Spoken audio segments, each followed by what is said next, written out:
You are listening to I Am Refocused Radio with your host, Shemaiah Reed. This show is designed to inspire you to live your purpose and regain your focus. And now, here's your host, Shemaiah Reed. Welcome back to I Am Refocused Radio. Once again, we are here today, and just like any other day, we have another amazing show line for y'all today. We're going to talk a little bit about business coaching. We have a special guest. She is busy. She has a lot on her calendar, but she took some time to talk to you all today. Her name is Kirsten Graham. She's the co-founder of Six Figure Business Coaching. She's a business coach, like I said. She's also a podcaster. She also knows a little bit about real estate. She's a real estate investor, but she's also helping out entrepreneurs.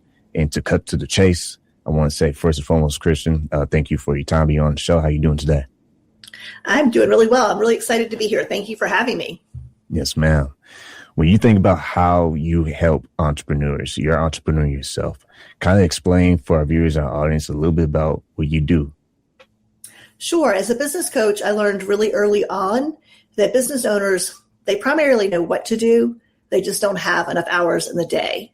So I'm really an outsourcing specialist, helping clients create standard operating procedures, workflows, so that they can start outsourcing tasks that they shouldn't be doing, and they can focus on what drives revenue in their business.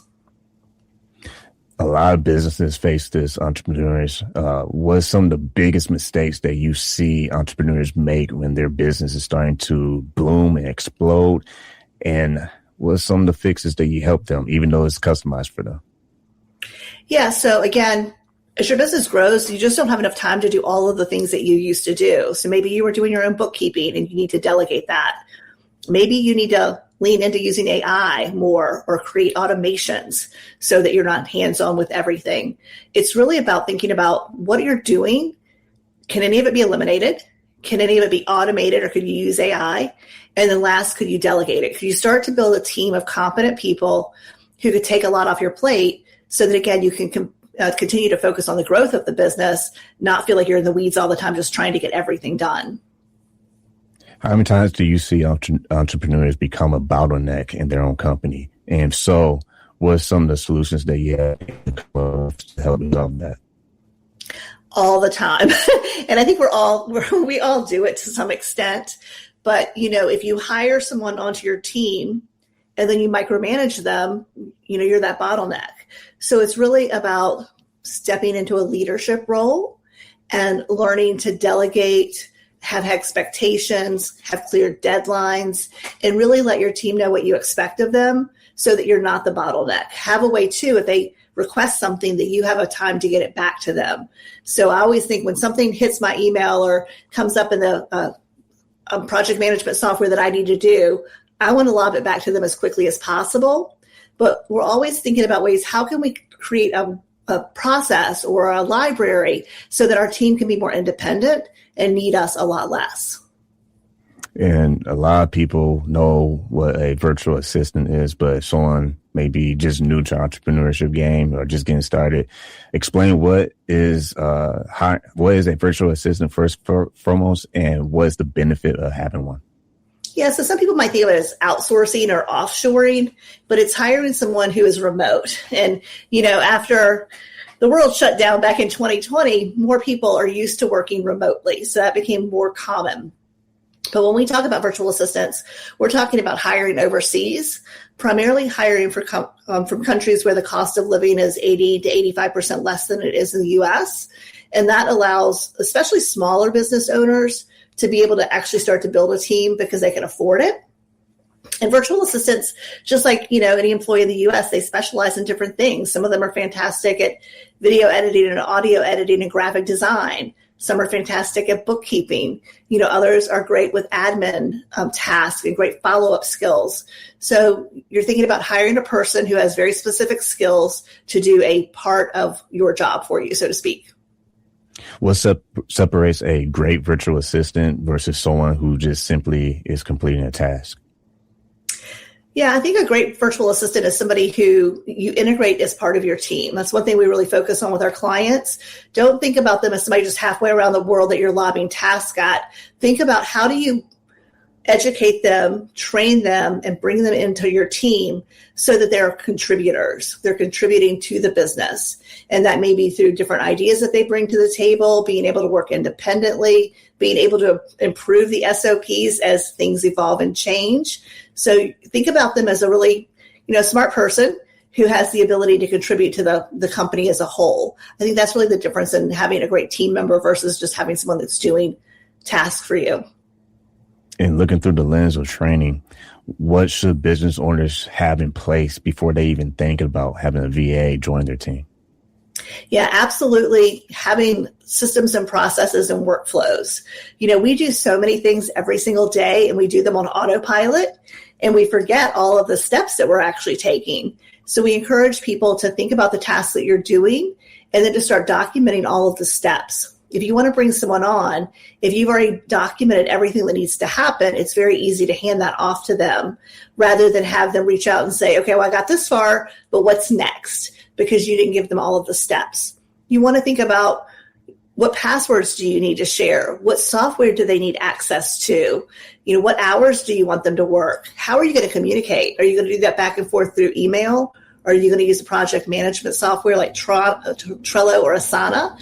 What are you going to do so that you can make the work go smoothly? I think that's one of the most important things is set all that up before you even think about hiring. Once again, listen on Refocused Radio and talking to our guest today, Kirsten Graham. Go to her website is sixfigurebusinesscoaching.com. My next question for you is, when you're building that trust and you're trying to get the rhythm right, overseas can be a little scary for some people. How do you help your clients to understand the process of trusting the person that's working remotely overseas, especially if they feel like there's a horror story that they saw online? How do you kind of help them focus and zoom in on what matters? Yeah, so first of all, I'll tell you that there's horror stories on both sides. When we've talked to virtual assistants who have people cuss them out. They've worked for 2 weeks and they don't get paid. They get treated really poorly. So yes, you've heard horror stories maybe about the disappearing virtual assistant or something like that, but it's a two-sided situation. So always hire slowly, fire quickly is one of the things. So making sure you're bringing the right people onto your team. Also understanding cultural differences. As Americans, we communicate very aggressively compared to a lot of people in different parts of the world. So we really focus a lot on teaching our virtual assistants and our clients cultural differences and the importance of building a relationship at the beginning. So meeting with them 2 or 3 times a week in the beginning. Maybe that goes down to once a week. But staying in relationship with the person who's working for you is really important. And again, I think the deeper the relationship is and the longer they work with you, the easier your life gets as an entrepreneur because you can count on them. And, they have so much information once they work for you for so long, they really can work independently and not need you. And that frees you up to do what, you need to do in your business. With technology always changing every day, there's a lot of benefits for both the entrepreneur and the VA. So when you think about automation and how it's helping businesses more than ever, where do you believe the human interaction still matters the most? Yeah, I think automation for email sequences. So if someone booked a call with you, to have those great automatic sequences to go out. I love booking links because I think it makes our lives so much easier. You remember back when we used to say, do you have time available on Tuesday at 2 or Thursday at 4?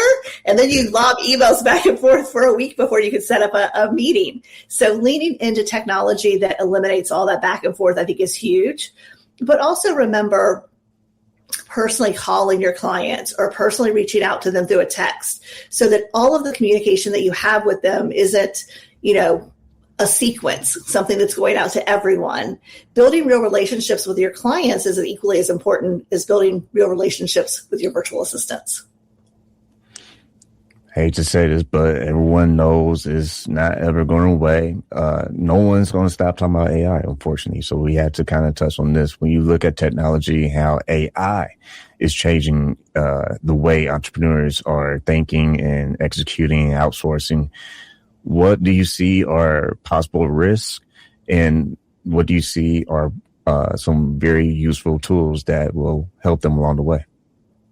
Yeah, I think a lot of entrepreneurs don't know the difference between open AI and closed loop AI. So for example, if you're on ChatGPT, That's open. So you really don't want to put anything on there private. But let's say you log into QuickBooks and QuickBooks has AI built into it. That's not going out to the internet. It's built into the software itself. Same thing with the IRS. The IRS recently built a whole AI system that's closed loop. So it's been giving the tax code and all of that. So it can audit us. But again, it's not going out to the internet. It's a closed loop. So I think that's one of the things that's really important for business owners to understand. And then also, yes, there are certain things that AI can replace as far as a VA goes. But I see AI as a tool that can help us all become more efficient. So I don't ever think of it as either or. I think about what tasks can AI do? And then how do I train my virtual assistants to use AI to make them more productive, just like AI is able to make me more productive? So AI and automation, there's a place for them. And then there's a way to have your virtual assistant as part of that, not separate from that. Tell us about your experience with entrepreneurs who are struggling financially and identifying some of the pain points that are keeping them from growing their business. Yeah. So revenue with businesses can go up and down, of course. I find the most successful entrepreneurs are the ones that are on top of their finances. They have a great bookkeeper, they have an awesome CPA, and they're looking at their numbers every single week or every single month. So they're very in touch with what's coming in and what's going out. That, I think, is the financial foundation that changes everything for a business owner. If that person has that in place and they're still struggling, then it's usually a sales issue, lead generation and sales. And I feel like that's easy to address because when you have your financials in order, you can really see what the issue is and address it. If you're running a business without looking at your financials on a regular basis, without tax planning with your CPA, in most cases, you're running a very expensive hobby. So that, I think, is the biggest challenge for a lot of business owners is having their finances in order, learning to read the profit and loss in their balance sheet, becoming confident to have hard conversations with their CPA to make sure that they're taking all the tax write-offs that are available to them. Freedom of time is something very precious. I mean, time is of value. We all sometimes can take for granted of the time that we have left on this time on earth. But, you know, when you have to have this plan of strategy, you only get one shot in this life. So when you're working with clients and helping them to customize their way of freeing their time, what is the first step in trying to understand the client's lifestyle and where they are at right now versus where you would like to see them in the future? Yeah, the biggest challenge is you can't control and do everything yourself and still expect to have a balance in your life, right? As your business grows, you just get busier and busier to the point where you don't have a life. You know, you're not spending time with your family. You don't have any hobbies anymore. So it's really looking at a person and figuring out what they value and what they appreciate and talking to them about the fact that you need to create a business that doesn't solely depend on you. And you want to create a business that supports your lifestyle, both financially and with time. And I think in some cases it can be hard because a lot of business owners love what they do and they're really passionate about it and they enjoy learning new things.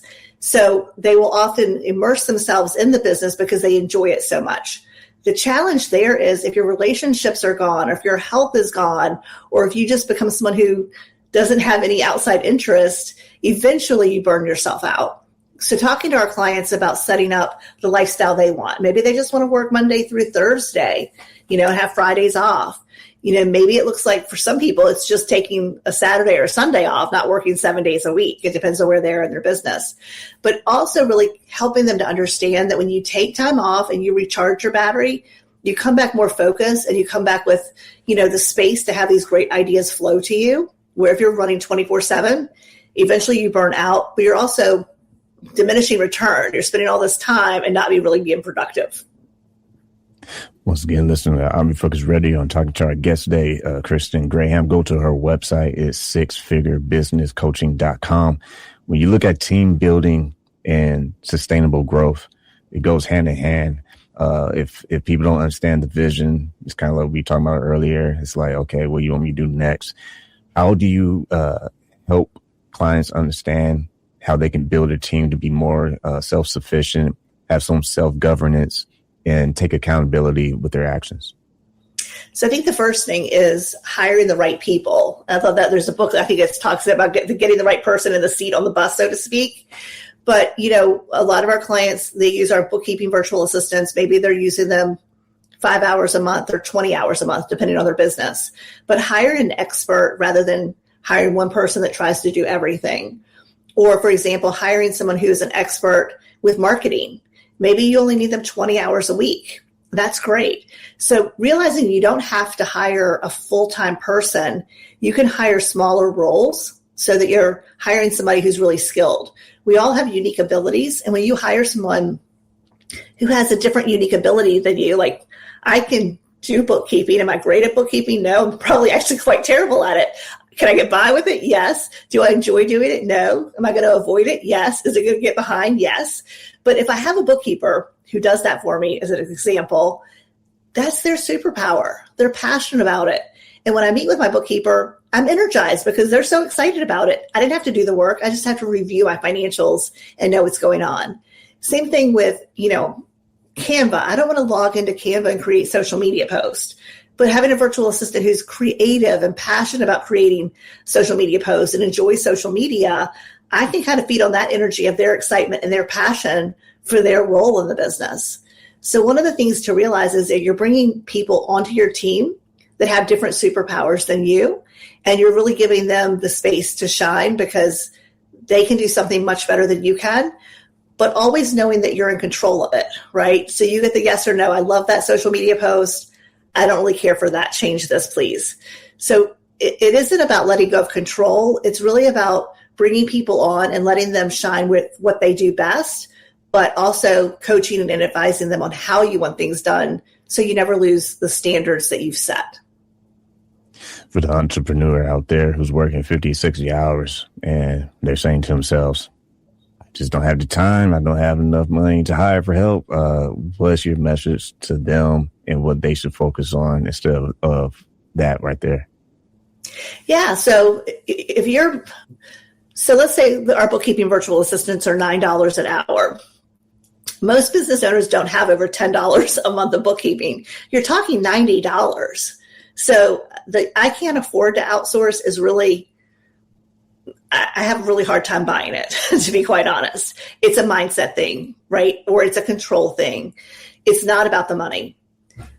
I also like to ask, if your time is worth more, in this case, say the $9 an hour, wouldn't it make sense for you to go out and get a new client, or for you to have time to do that follow-up? Follow-up is one of the things that we could all let fall behind. Would it make more sense for you to have better follow-up so you're constantly bringing in more clients? Or you have time to go out and network, or you have time to attend an industry conference. Outsourcing is not about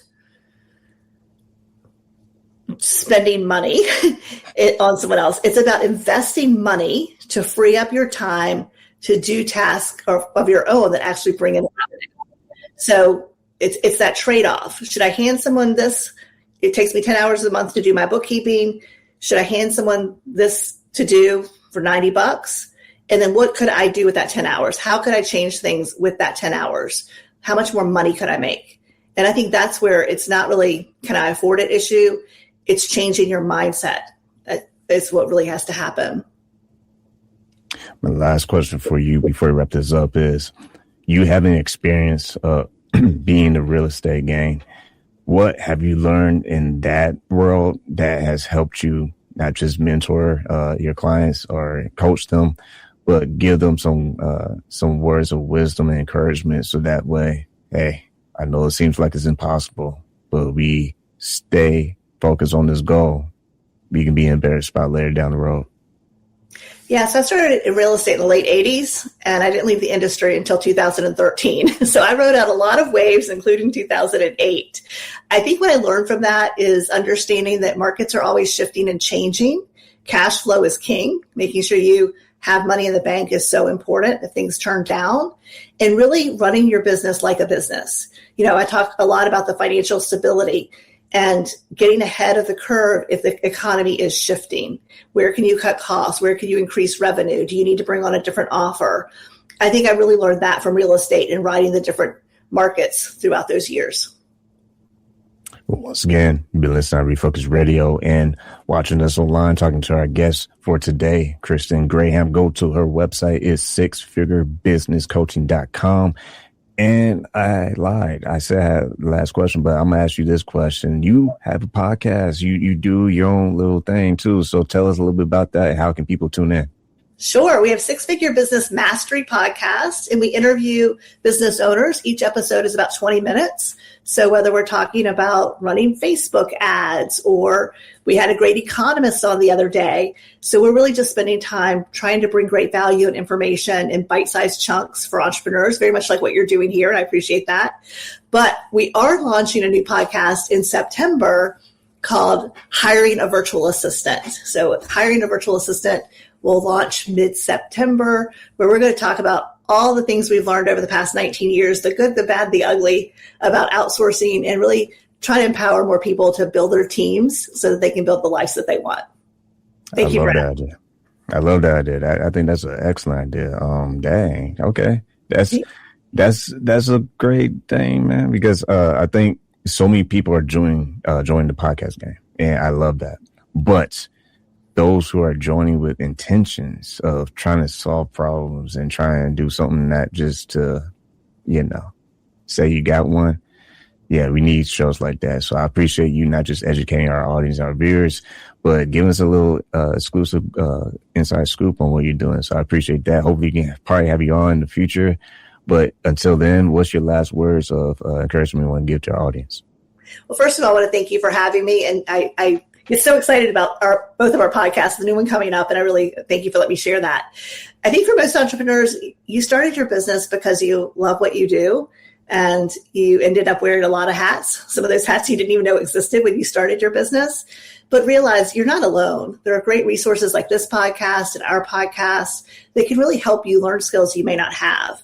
I mean, I didn't know how to outsource until we started doing it. Like I said, we learned a lot of lessons the hard way. So realize you deserve to have support in your business. I think that's one thing I really, especially for female entrepreneurs, you deserve to have help. And it can look like help in a lot of different ways. It might be someone cleaning your house, but whatever it takes to start freeing up your time so that you can focus on doing what you started the business to do and go back to loving your business. Sometimes people get so burnt out, they don't even enjoy their business anymore. And I would love to see people get the help in their businesses so that they can go back to that passion and drive that they had when they first started it.